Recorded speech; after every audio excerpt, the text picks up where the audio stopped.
I was going to show you guys how I set my 4500 up, and I've not got the green chain in yet, but we've got rollers and stuff that we made and fabricated, and we've moved the edger back.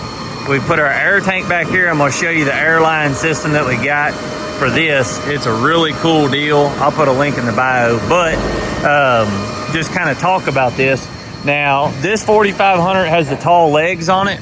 So I took my cab off, as you can see. I just completely removed the cab from it and took all the controls into my room, which I'll show you in a second. But right now, I took this in here, mounted it up, and you can see how tall everything is. We had to fabricate legs to go on the bottom here because the original ones were too short, so we cut them and extended them, as you can see there. So I had two of these decks. I bought another deck just like this that needed work, but it had the legs on it, because these legs are several $1,000s through Wood-Mizer. And I sold the other deck because I knew someone would need one without the legs. Well, come find out, this part is shorter than the other industrial one, so I've got to extend these. And then all of this here, like I said, we have put in, the belt is longer on here.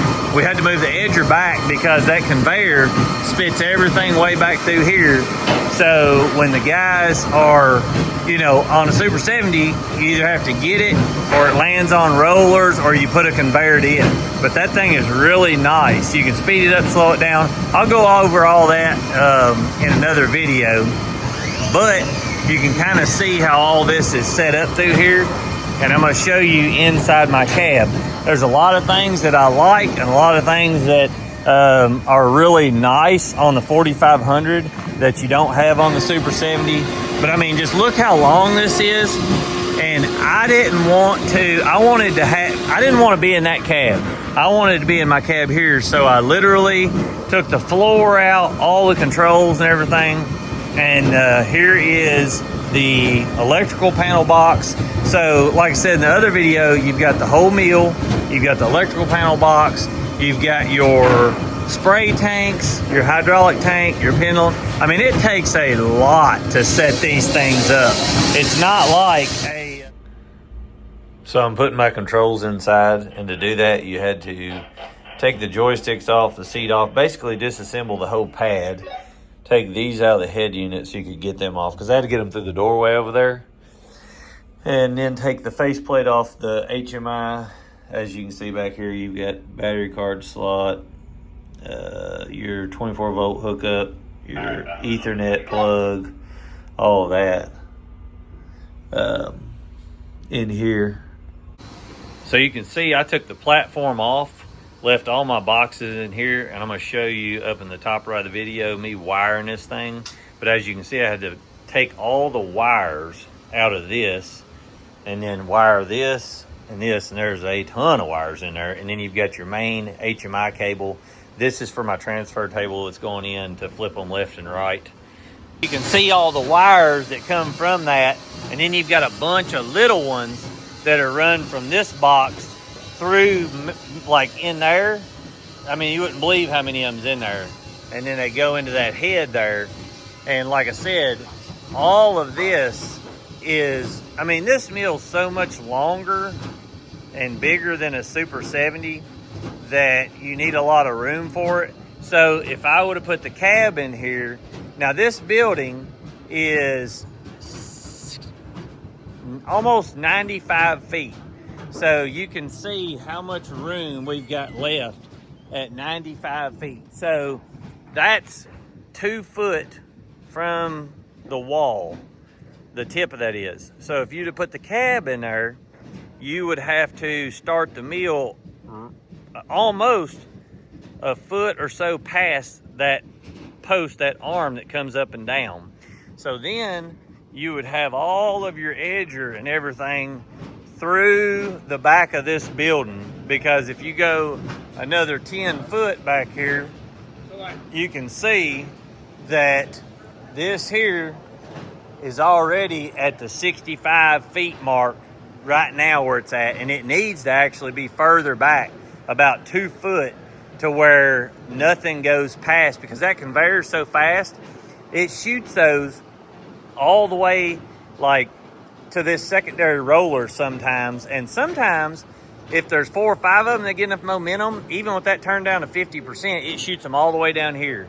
Now we do have a 1/2 inch drop on this from front to back on the rollers, but that's just so they physically roll easier and stuff.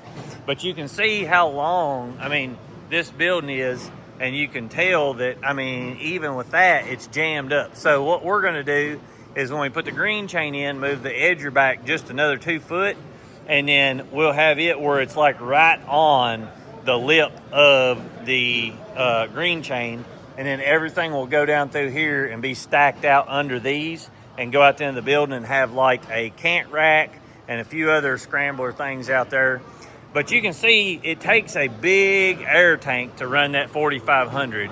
And this kit I bought, I'll put a link in the bio, but this is one cool kit that I got. It comes with all these air mounts and stuff. So you put the compressor in, and like I said, I wanted a compressor that would run everything. You don't have to have one this big to run just the meal, but if you're gonna run this, you're gonna run your valves on all your walls. So you can see how I've put this in, and all the valving goes up and goes plummet with this master plumbing kit here to the poles that we need, and then have it to where it runs the meal and has blow off ports on the other sides.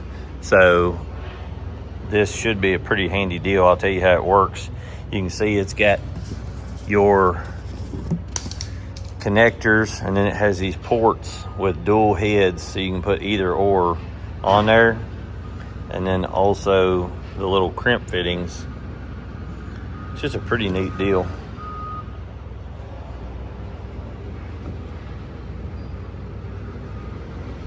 We're up here sky lifting, putting all this in, and you can see this blue stuff. It works really well so far. What do you think? We've got it plumbed over to here, and you can see we're gonna put these on each of these hoses, and these run to our outlets on each end and the sawmill, so it can run the outlets and the sawmill in there. And each little valve, you know, will connect up and work with this. And I put this on here to stop it if I want to at the tank. And then for some reason, if there's a leak, it can keep building pressure. And then when we get it hooked back up, we can just put this here. Once you get over here and you get your plate mounted where you're gonna have your fittings, you push the down on this PEX looking stuff down on this. There's like a O-ring deal in here with a shaft, and then this piece pinches down in here. It's separated, and that sucks it to it. Pretty neat deal. So now on each post that we need it at, we physically have a air mount, and you can see it's got a drain on the bottom or a secondary, and then you've got a 1/2 inch and a 1/4 inch NPT on both sides, and your air inlet goes in, and each one of them have a physical, you know, you can see at each point how much air pressure you have consistently. And then like I said right here, you've got a, look at that, 150 PSI. I can turn it up to 175 or 200, but it's just too much. This will actually hold, what's really cool about this is a lot of people do PEX, but this line here will hold 200 PSI. And you can see we've put it one back here for the 4500. Look at this hydraulic, got a hydraulic leak. This is busted here and it's leaking fluid out it. But anyway, that's another story. But you can see I've got another one right here that's mounted, and I've got a line going to it and then to my 4500. This runs on the 4500. This runs your blow off to blow the boards off, and then it runs your blade pressure and all that. So that's why you have to have air on the 4500, because right up there, your air valve is at the top, and that runs all that. But another cool thing, you can see up here on the 45, you've got this blow-off valve, so it's always here. I'm gonna put a different one on this. It's short, but I don't know, the head does fine, but it's really nice because you've always got air. And I just wanted to have enough, because I've got 175 to 150 PSI going here, and it can, I mean, you can literally blow paint off if you want. It makes it so easy for cleanup and maintenance and stuff at the end of the day. You can see how easy that is. It's just a handy deal. But with the 4500, you just want a lot of air physically, because it runs your blade. As you can see there, this lets the pressure off. You push it in, see, it'll decompress. But the thing about it is, if you run that, you know, to where it's really on the cusp of, like, let's say you put a compressor in and it was right on the line of it having enough pressure. Well, that will kick everything off if it senses that you don't have enough blade pressure, or you don't have, so there's a proximity sensor on this 4500, which is really nice. So I'll show you that. So as you watch this little light, so you can see here, when I pull the blade on to tighten it, see that head goes down and then it goes back up? See that going up? And then you pull it down, that'll light up green right there. That lets it know if the blade breaks or anything, because when that goes up, it goes away from that proximity sensor. You can see the light go out when it gets out of proximity. See the little yellow piece right here? Watch the light. See there, it went out. So when it goes out, that proximity sensor communicates with your main, you know, joysticks and everything in there. And it has to know that there's so many safeties built in, which are nice on this. But like I said, if you're looking into setting one of these up and you're not gonna have a green chain or anything like that, this is kind of what we've done. And if you get a 4500 from the factory, it doesn't have as long a table as this does. Your table comes to about right here. It's not near as long as what this one is, but this long one is really nice to have because it gets everything back out of the way. It would just really depend on how you're setting things up. But I just want to show you guys what we've done so far, how we set it up, kind of give you an idea of, you know, what all you got to do, because like I said, you got to anchor this down. You wouldn't believe how tedious it is to get this mill level and set up. It is a nightmare. I guess I could make a whole video on that because from my understanding, Wood-Mizer goes and sets them up for about 90% of people. They don't set them up for themselves. So if you're looking into doing one of these, you better get ready for a headache, because it takes a lot. And you have to have lasers and shoot basically everything. Like you're lasering your blade height, you're lasering each leg.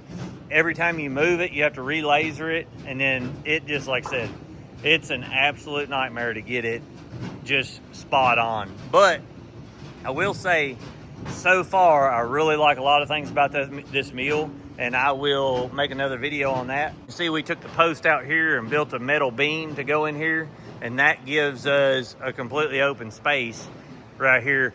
I tell you what's funny is I've got more horsepower on my edger than I do the mill, and I've learned a lot about that. I'm gonna tell you guys some things to watch for and what to do and what you can do to kind of upgrade or do things, you know, maybe on the 4500 if you're looking into that. But anyway, you guys got any questions, you let me know. I'll try to answer them best I can. I'm still learning a lot on this 4500, but it's a neat deal so far. So we got another hose that we're gonna have to make. We're using our hose crimper. We're gonna see, because we got to reduce this, connect to the log deck that was on here. We're using our manual hose crimping machine. Someone in the comments in the last one said that's so funny, it says crimping instead of crimping. Anyway, we put the little teeth in there. We're gonna put this in and see how this does on this.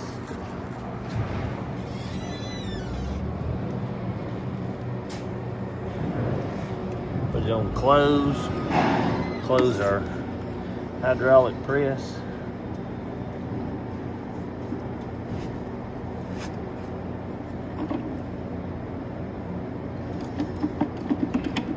You want to pump it up, Wills? Yeah. All right, start pumping. Push it all the way down, all the way up. You can see the PSI up here, and we've been crimping them to about 80 PSI to 100 PSI, but I just been watching the hose and seeing what it gets to. But this is going to be hard for this to crimp this because this is a big hose, so I wonder if it'll do it.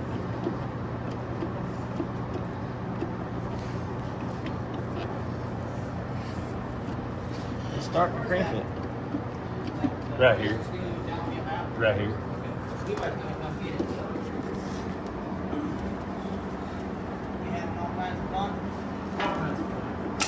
So we crimped this one to 200 PSI on the scale.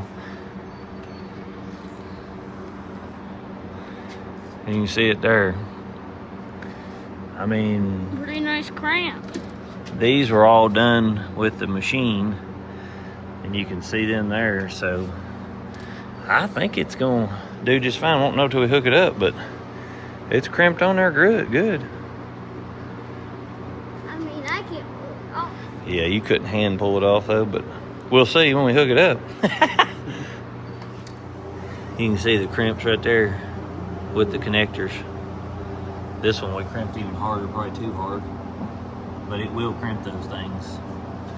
It's just a lot of pumping, but I mean, to be able to take that anywhere, it's great.